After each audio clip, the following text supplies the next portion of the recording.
సామాజిక మాధ్యమాల్లో ఫాలోవర్ల మోజు యువతులు మహిళలకి చిక్కులు తెచ్చిపెడుతోంది. రహస్యంగా ఉంచాల్సిన వ్యక్తిగత చిత్రాలు అంగట్లో పెట్టేయడం నేరగాళ్లకు అవకాశంగా మారుతోంది. ఇన్స్టాగ్రామ్, ఫేస్బుక్, ఇతర సామాజిక మాధ్యమాల్లో యువతులు మహిళల ఖాతాలకు ప్రైవేట్ సెట్టింగ్స్, ప్రొఫైల్ లాక్ ఉంచకపోవడంతో ఎందరో వేధింపుల బారిన పడుతున్నట్లు పోలీసులు గుర్తించారు. గతంలో అసభ్య సందేశాలు, ఫోన్ చేసి వేధించడం వంటి ఘటనలు ఎక్కువగా జరుగుతుండగా ప్రస్తుతం వాటి స్థానంలో ఫాలోవర్ల రూపంలో వేధింపులు అధికంగా నమోదవుతున్నాయి. హైదరాబాద్ కు చెందిన 14 ఏళ్ల బాలిక ఇన్స్టాగ్రామ్ లో ఓ యువతి నుంచి వచ్చిన ఫ్రెండ్ రిక్వెస్ట్ ను అంగీకరించింది. కొన్నాళ్లు అమ్మాయిలా మాట్లాడుతూ స్నేహం చేసిన సదర్ వ్యక్తి బాలిక నుంచి వ్యక్తిగత ఫోటోలు సేకరించాడు. ఆ తర్వాత నగ్న ఫోటోలు, వీడియోలు పంపాలని బెదిరించారు. లేకపోతే అప్పటికే తన దగ్గరున్న ఫోటోలను మార్ఫింగ్ చేస్తానని వేధించాడు. పోలీసుల దర్యాప్తులో అమ్మాయిగా మాట్లాడింది పురుషుడని తేలింది. నిందితుడు మేడ్చల్ కి చెందిన జిష్ణు కీర్తన్ రెడ్డిగా గుర్తించారు. ప్రతిరోజు ఒక న్యూడ్ వీడియో పంపకపోతే తన వద్ద ఉన్న ఫోటోలను ఫాలోవర్స్ కి పంపుతానని వేధించాడు. భయపడిన బాలిక విషయాన్ని తల్లిదండ్రులకు చెప్పింది. బాలిక తల్లి ఫిర్యాదు మేరకు కేసు నమోదు చేసిన హైదరాబాద్ సైబర్ క్రైమ్ పోలీసులు నిందితుడిని అరెస్టు చేశారు. మరో కేసులో ఇన్స్టాగ్రామ్ లో మహిళలు, యువతులు పోస్ట్ చేసిన వ్యక్తిగత ఫోటోల్ని డీప్ ఫేక్ విధానంలో నగ్నంగా మార్చి డబ్బు డిమాండ్ చేస్తున్న నిందితుడిని సైబర్ క్రైమ్ పోలీసులు అరెస్టు చేశారు. ఇన్స్టాగ్రామ్, ఫేస్బుక్ లో ప్రొఫైల్ లాక్ పెట్టుకొని యువతుల ఫోటోలు సేకరించి డీప్ ఫేక్ గా మారుస్తున్నట్లు దర్యాప్తులో తేలింది.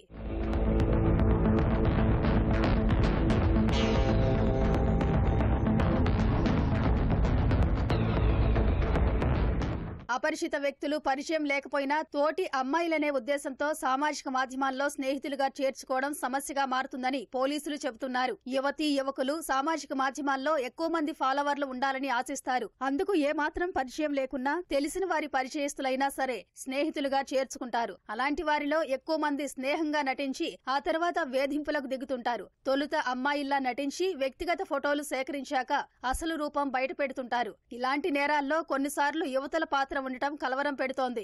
గతంలో రాచకొండ కమిషనరేట్ లో ఓ కళాశాల యువతుల్ని వేధిస్తున్న ఇద్దరిని అరెస్టు చేశారు. నిందితులకు బాధితుల స్నేహితురాలే సహకరించడం విస్మయం కలిగించింది. విద్యార్థిని భవిష్యత్తు దృష్ట్యా పోలీసులు ఆమెను హెచ్చరించి వదిలేశారు.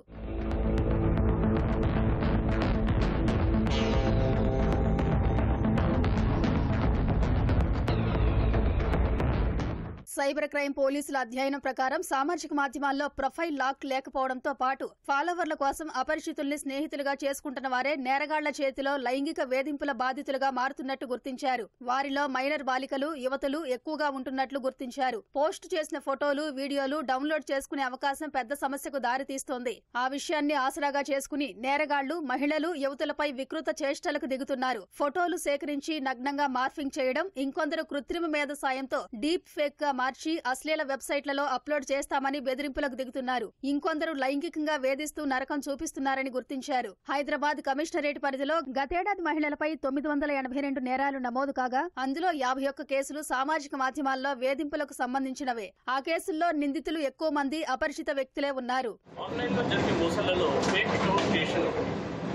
ఫేక్ అకౌంట్ క్రియేషన్ చేసే మోసగాళ్ళు ఏం చేస్తారంటే ఫేక్ అకౌంట్ క్రియేట్ చేసి మీ దగ్గర నుంచి మీ యొక్క వ్యక్తిగత సమాచారం తీసుకున్న తర్వాత మిమ్మల్ని బ్లాక్మెయిల్ చేయడం జరుగుతుంది.